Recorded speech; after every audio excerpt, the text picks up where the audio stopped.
Next, I have an article from the Wall Street Journal. The Fed extends the pause on interest rate hikes, but keeps the door open to higher rates.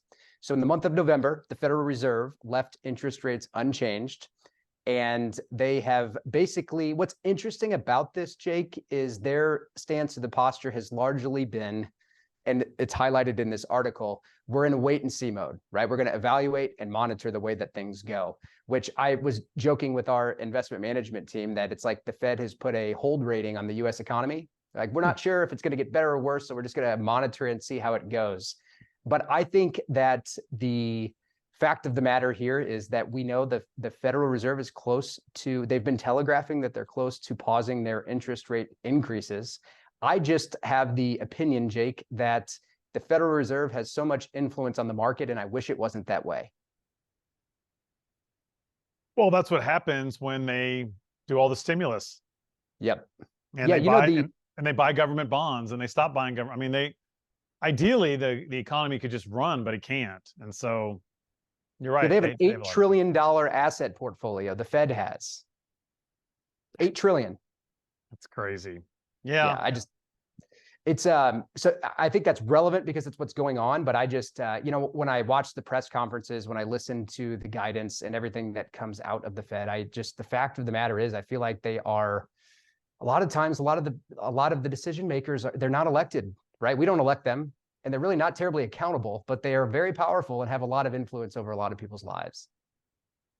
Yeah, and I don't think there's a hidden agenda there. Maybe there is, but I mean, ultimately, they're just trying to promote a productive economy without, they want to protect jobs and keep inflation in check. And it's not an easy job, and I'm not saying they're doing a great job necessarily. I've been telling clients this for months now, that we need them to stop raising and ideally start lowering a little bit. And I think that's when you can see the market, broadly speaking, take off a little bit. But what's weird about that is, if and when that happens, unemployment's probably going to be higher. So they're going to be dealing with that. So it's just, you've got unemployment over here and you've got interest rates over here, and they're just trying to balance that. And so it's not an easy job.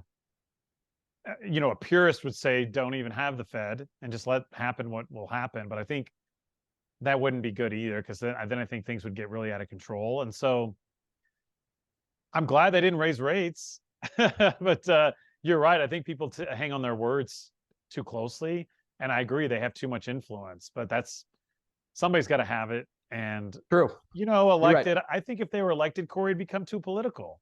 You're right about that. So I don't know, but I don't think we're going to solve that problem today. I think we're going to pay attention to what the Fed is doing, and the old adage still rings true: don't fight the Fed. Mm-hmm. So if they're going to keep rates high, we're going to invest accordingly. They're going to cut rates, we're going to invest accordingly and go in flow with them instead of go against it, because you can't fight them. So, because clearly they have influence.